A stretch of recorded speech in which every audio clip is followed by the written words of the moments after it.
क्या आप अपने बच्चे के फाइनेंशियल प्लानिंग के बारे में सोच रहे हैं? क्या आप उसके मैरिज या एजुकेशन के लिए फंड इकट्ठा करना चाह रहे हैं और आपको समझ में नहीं आ रहा है कि आप कौन सा ऑप्शन चूज़ करें? तो ये वीडियो बिल्कुल आपके लिए है। आप इस वीडियो को बहुत ध्यान से देखिए, क्योंकि ये वीडियो आपके सोचने के तरीके को बदल देगी, क्योंकि इसमें बहुत सारी ऐसी इन्फॉर्मेशन है जो आपको इस फाइनेंशियल प्लानिंग के एक बहुत बड़े लॉस से आपको बचा सकती है। नमस्कार, मैं हूं फाइनेंशियल कंसल्टेंट एसके सिंह और आप देख रहे हैं मेरा यूट्यूब चैनल निवेश खिड़की को। तो अगर आप चाहते हैं कि इसी तरह की फाइनेंशियल एजुकेशन के संबंध में आपको लेटेस्ट जानकारी मिलती रहे, चाहे वो बैंक से के संबंध में हो, चाहे वो पोस्ट ऑफिस के संबंध में हो, mutual fund, share market, insurance, health insurance, जितनी भी जानकारियां हैं फाइनेंशियल आपको इस चैनल पे मिलेगी। तो मैं आपसे ये निवेदन करता हूँ कि आप इस चैनल को सब्सक्राइब कर लीजिए, ऑल बटन को प्रेस कर लीजिए, ताकि ये सारी जानकारी आपको बिल्कुल फ्री ऑफ कॉस्ट आपको समय से मिलती रहे। तो चलिए हम बात करते हैं बच्चों के हायर एजुकेशन और मैरिज के फाइनेंशियल प्लानिंग के बारे में। अगर मैं आपसे बात करूं कि आपका कोई छोटा बच्चा है, मान लीजिए 2 साल का आपका बच्चा है, और उस बच्चे के लिए आपको 50 लाख रुपए हायर एजुकेशन के लिए आपको इकट्ठा करना है और उसके मैरिज के लिए भी आपको 50 लाख रुपए इकट्ठा करना है, यानी आपको 1 करोड़ रुपए का फंड उसके लिए जो है कि तैयार करना है। तो आपके दिमाग में कौन कौन से ऑप्शंस आ सकते हैं? पहला, अगर आप YouTube पे फाइनेंशियल जानकारी ज़्यादा देखते हैं तो आज के समय में एक एडवाइजिंग बहुत तेज़ी से चल रही है कि आप कोई म्यूचुअल फंड खरीद लीजिए, जिससे कि अगर आप 5,000 रुपये की भी अगर आप इन्वेस्टमेंट करना शुरू करते हैं तो आप 1 करोड़ रुपए बड़े आसानी से आप म्यूचुअल फंड में बना सकते हैं। लेकिन क्या आपने इस बात पे ध्यान दिया है कि अगर कोई आपने म्यूचुअल फंड 20 साल के लिए परचेज कर लिया और आपका बच्चा 21वें साल में एंटर करने वाला है, 20 साल का कंप्लीट हो गया है और अचानक किसी वजह से 1 साल पहले या 2 महीने पहले आप सोच रहे थे कि आप इस फंड को रिलीज़ करवाएं और अचानक शेयर मार्केट में क्राइसिस आ जाते हैं और आपका फंड बिल्कुल नीचे चला जाता है, तो क्या आप वेट करेंगे कि मार्केट दोबारा अपने आप को गेन करे तब आप अपने बच्चे की फाइनेंशियल प्लानिंग को करें? एक तो पहला रिस्क है आपके म्यूचुअल फंड के थ्रू अपने बच्चे के फाइनेंशियल प्लानिंग को के गोल को सेट करने में। दूसरी चीज़ कि म्यूचुअल फंड जब आप निवेश करते हैं, क्या आप उसको 20 साल चला सकते हैं? क्या आप में इतनी फाइनेंशियल डिसिप्लिन है? किसी भी म्यूचुअल फंड या शेयर मार्केट के इन्वेस्टमेंट को 20 साल तक लेके जाना सबके बस की बात नहीं है, मेरे बस की तो बात नहीं, क्योंकि मेरा एक फाइनेंशियल माइंडसेट है, मेरा एक फाइनेंशियल डिसिप्लिन है। मुझे पता है कि अगर मैं 20 साल तक म्यूचुअल फंड में वो अमाउंट निवेश करूँगा तो मेरे पास बहुत सारे पैसे आ जाएंगे, लेकिन मुझे ये भी पता है कि ये 20 साल तक वो मेरा म्यूचुअल फंड कंटिन्यू रहना बहुत मुश्किल है, क्योंकि बीच में बहुत सारी ऐसी ज़रूरतें आएंगी, ऐसा फाइनेंशियल क्राइसिस आएगा। तो मैं ये डिसीज़न ले लूँगा कि पहले मैं उस फाइनेंशियल क्राइसिस को, उस फाइनेंशियल रिक्वायरमेंट को पूरी करूँ, मेरे पास बहुत टाइम है और मैं बाद में बच्चे के फाइनेंशियल प्लानिंग को देख लूँगा। या फिर कोई ऐसी डील मेरे पास आ गई, कोई मेरे पास लैंड ऐसी डील आ गई जहाँ पे मुझे अच्छी डील मिल रही है, तो सबसे पहले मैं उस डील को ग्रैब करने की सोचूंगा। बच्चे के फाइनेंशियल प्लानिंग की मैं बाद में बात करूंगा। तो वो म्यूचुअल फंड किसी ना किसी वजह से बीच में ही टूट जाएगा और मैं जिस बारे में मैं फाइनेंशियल प्लानिंग की सोच रहा था अपने बच्चे के फ्यूचर के बारे में, वो बीच में अधूरा ही रह जाएगा। और ख़ास तौर से अगर आप म्यूचुअल फंड में निवेश करते हैं तो आप हर हफ्ते, कई लोग तो रोज भी उसको हमेशा ट्रैक करते रहते हैं, आज कितना बढ़ गया, आज कितना बढ़ गया। और कभी कभी क्योंकि मार्केट 4-5 साल 8 साल में एक बार क्रैश होती ही होती है, तो कई लोग जब मार्केट क्रैश होगा तो वो सोचेंगे कि यार इसमें तो ठीक नहीं है ये, ठीक है, इसमें पैसा बनेगा नहीं, और वो उनको एक डिसअपॉइंटमेंट क्रिएट होगी और वो अपने इन्वेस्टमेंट को तोड़ देंगे और एग्जिट हो जाएंगे, उस इन्वेस्टमेंट से बाहर हो जाएंगे।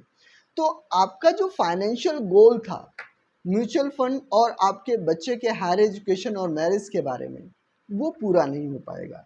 एक दूसरी चीज़ है इसके साथ, वो ये है कि मान लीजिए कि आपने म्यूचुअल फंड ले लिया, ठीक है, और म्यूचुअल फंड के साथ एक इंश्योरेंस के लिए टर्म इंश्योरेंस भी ले रखा है। आपका बच्चा अभी 2 साल का है और किसी वजह से आप अपनी फैमिली के साथ नहीं होते हैं, उस म्यूचुअल फंड के साथ क्या होगा वो तो मैं नहीं जानता। आपके टर्म इंश्योरेंस से मिले हुए पैसे को आपकी फैमिली आपके बच्चे तक पहुंचने ही नहीं देगी, वो पहले ही खा जाएगी। और अगर आप यंग हैं, आपकी वाइफ यंग है या आपके हस्बैंड यंग हैं, तो वो उस पैसे को लेकर एक नई लाइफ को जो है कि शुरू कर लेंगे, ठीक है, और ये जायज़ भी है, इसमें कोई बुरी बात नहीं है। लेकिन आपके बच्चे के फाइनेंशियल प्लानिंग के साथ क्या, आपने तो उसके लिए एक अच्छा फ्यूचर सोचा हुआ था, आपने इन्वेस्टमेंट करनी चाहिए थी, तो क्या आपके इस इन्वेस्टमेंट में वो प्रोविज़न है कि आपके ना होने पे भी आपके बच्चे का फाइनेंशियल गोल जो है कि वो अचीव कर पाए? मेरे ख्याल से तो बिल्कुल भी नहीं। दूसरी बात मैं करता हूँ, दूसरी बात आपके पास क्या आता है कि आप किसी लैंड में इन्वेस्टमेंट कर दें, रियल इस्टेट में इन्वेस्टमेंट कर दें। तो अगर आपने जो रियल इस्टेट में इन्वेस्टमेंट की है, आप सोच रहे हैं कि मैं ये 10 लाख रुपए का आज लैंड ले लेता हूँ, ठीक है, अगर आपके पास एक ही बार में 10, 20 या 50 लाख रुपए हैं और आप लैंड ले सकते हैं तो आप निवेश कर सकते हैं। लेकिन अगर मान लीजिए कि आपको 1 करोड़ रुपए की ज़रूरत है 20 साल में, और आपने 50 लाख रुपए या फिर आपने 10-20 लाख रुपए की इन्वेस्टमेंट कर दी कि 20 साल जैसे ही कंप्लीट होगा मैं इस लैंड को बेच दूंगा, तब तक मेरी लैंड की जो वैल्यू है वो इतनी हो जाएगी।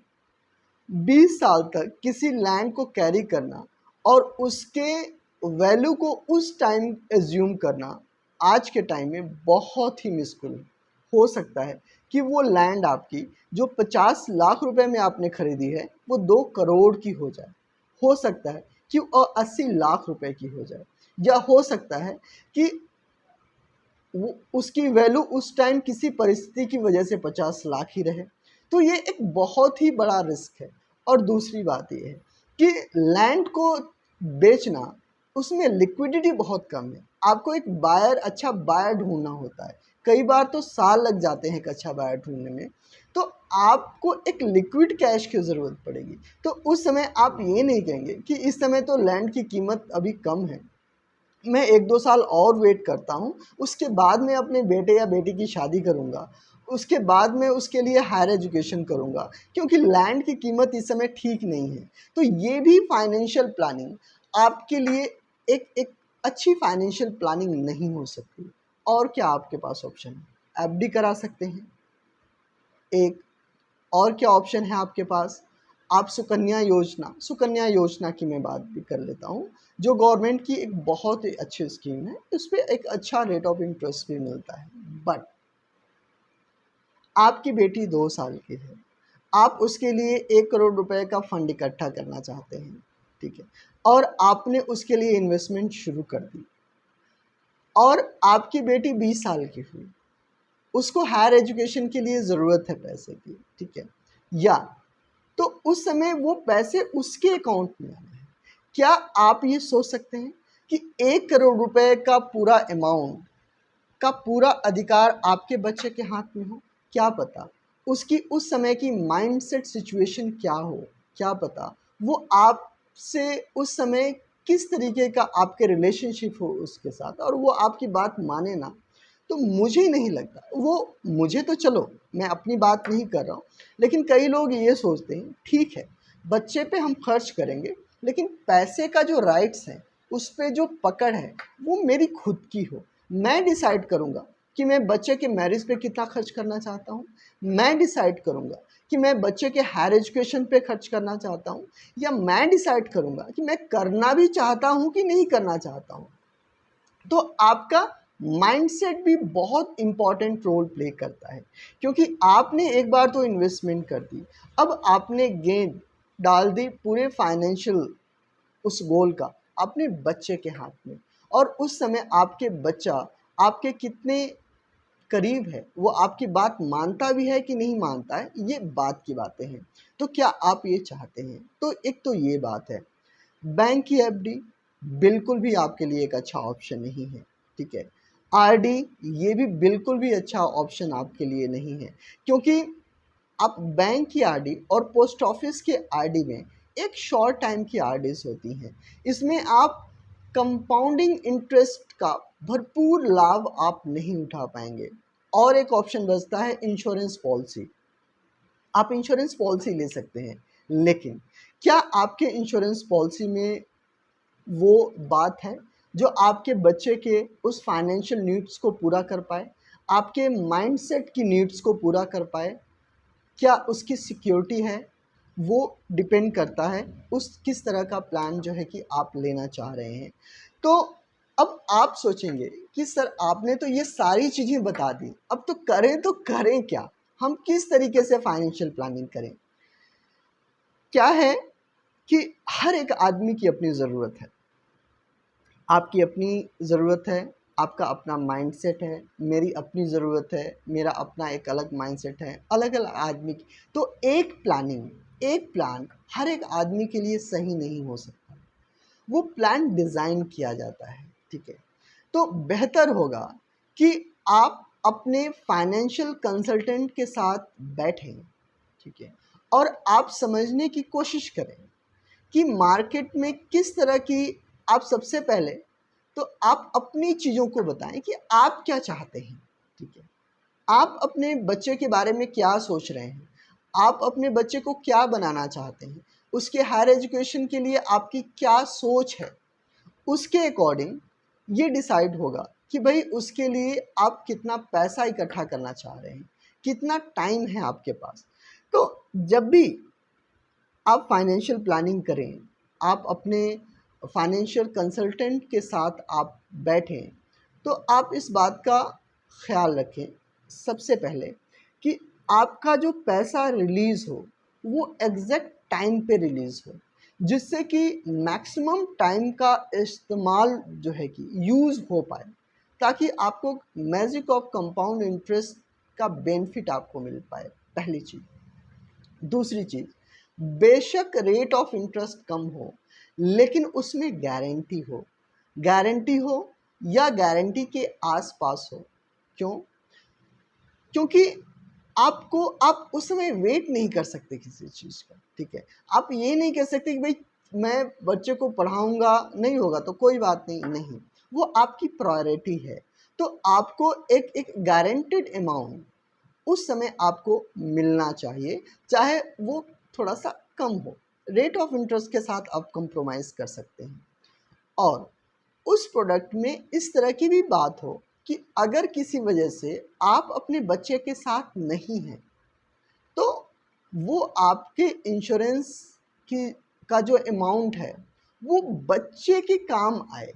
वो तब तक मिलता रहे जब तक कि आपके बच्चे की फाइनेंशियल नीड्स हैं, जब तक कि बच्चा छोटा है, हर टाइम में उसको जो है कि मिले, और जो भी अमाउंट मिलना हो उसको उस एज में मिले, परिवार को ना मिले। क्योंकि जैसे ही परिवार के पास पैसा आएगा, वो किसी ना किसी ज़रूरत के लिए वो खर्च कर देंगे, और वो आपके बच्चे के पास तो पहुंचेगा नहीं।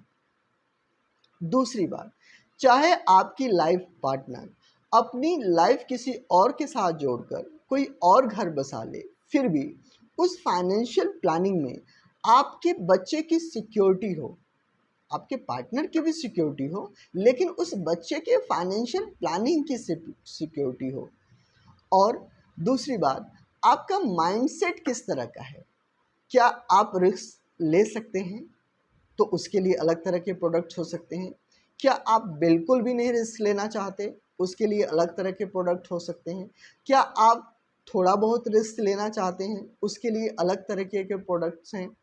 तो ये भी ज़रूरी है, आप पैसे की सिक्योरिटी को लेके कितना कंसर्न है। कई जगह ऐसे हैं, कई प्रोडक्ट ऐसे हैं जिसमें गवर्नमेंट ऑफ इंडिया की सोवरेन गारंटी मिलती है आपको, वो सब पे नहीं मिलती। तो अगर आप उस चीज़ को लेकर कॉन्शियस हैं कि कल 1 करोड़ की बात है, क्या पता उस समय उस पार्टिकुलर कंपनी, उस फाइनेंशियल इंस्टीट्यूशन की सिचुएशन कैसी हो, उसके साथ आप रिस्क बिल्कुल भी नहीं ले सकते, क्योंकि आप उसकी सिक्योरिटी चाहते हैं। तो आप उसमें जो है कि आप अलग तरह के प्रोडक्ट्स आप ले सकते हैं। एक चीज़ और है, अगर आप बिजनेसमैन हैं और आप बहुत सारी लायबिलिटीज़ भी आपके ऊपर है, बिजनेस के लिए आपके पास बहुत सारे क्रेडिट्स आपने बैंक से ले रखे हैं और आप चाहते हैं कि आपके उस बच्चे के इंश्योरेंस पॉलिसी या कोई भी फाइनेंशियल प्रोडक्ट आपने जो ले रखा है, वो बैंक अपने क्रेडिट के साथ उसको अटैच ना कर पाए, उसको छू ना पाए, और वो पूरा अमाउंट आपके बच्चे और आपकी फैमिली के लिए ही हो। उसको कोई भी क्रेडिटर कोई भी इंस्टीट्यूट, चाहे वो बैंक हो या कोई और फाइनेंस कंपनी हो, वो कोई भी क्रेडिटर आपके इस अमाउंट को छू ना पाए। तो ये सारा प्रोविज़न आपके उस बच्चे के फाइनेंशियल प्लानिंग में होनी चाहिए। और अगर आप ये सारी चीज़ों को अगर ख़्याल में नहीं रखते हैं, तो 4 साल के बाद, 5 साल के बाद जब आप उस प्रोडक्ट को, आप उस फाइनेंशियल प्लानिंग को दोबारा आप देखेंगे, तो आप सोचेंगे यार आपसे तो ये गलती हो गई। तो आप उस समय कुछ नहीं कर पाएंगे और आपकी फाइनेंशियल प्लानिंग के लिए जो है कि ठीक से नहीं हो पाएगी। तो मुझे पूरा ख़्याल है कि आपको इस वीडियो से कुछ बहुत सारी चीज़ें आपको जो है कि जानने को मिली होंगी और आप अपने फाइनेंशियल कंसल्टेंट से इस बात का ज़िक्र करेंगे। वैसे अगर आप एक अच्छा फाइनेंशियल कंसल्टेंट आपके पास है, तो वो सारी चीज़ों का पहले ही ख़्याल रखता है, लेकिन कई लोग नहीं होते। तो आप इन सब बातों का उनसे ज़िक्र कीजिए, उनसे बात कीजिए और एक बहुत ही अच्छी फाइनेंशियल प्लानिंग आप अपने बच्चे के लिए कीजिए। तो आज के वीडियो में बस इतना ही। हम नेक्स्ट वीडियो में आपके साथ एक नई फाइनेंशियल जानकारी के साथ मिलेंगे और मुझे पूरा भरोसा है कि आप लोगों ने मेरा चैनल जो है कि सब्सक्राइब कर लिया होगा। अगर आप इस वीडियो को मेरे फेसबुक पे देख रहे हैं, तो मेरे पेज को लाइक कर लीजिएगा, इस वीडियो को लाइक कर लीजिएगा और आप अपने जानकारों के पास इस वीडियो को ज़रूर शेयर कीजिएगा, ताकि वो भी अपनी बच्चों की फाइनेंशियल प्लानिंग अच्छी तरीके से कर पाएँ। क्योंकि मैं चाहता हूँ कि हर एक आदमी, हर एक इंसान फाइनेंशियल तौर पे खुश रहे, हैप्पी रहे। ये निवेश खिड़की फाइनेंशियल कंसल्टेंट SK सिंह का मोटो है। नमस्कार, जय हिंद।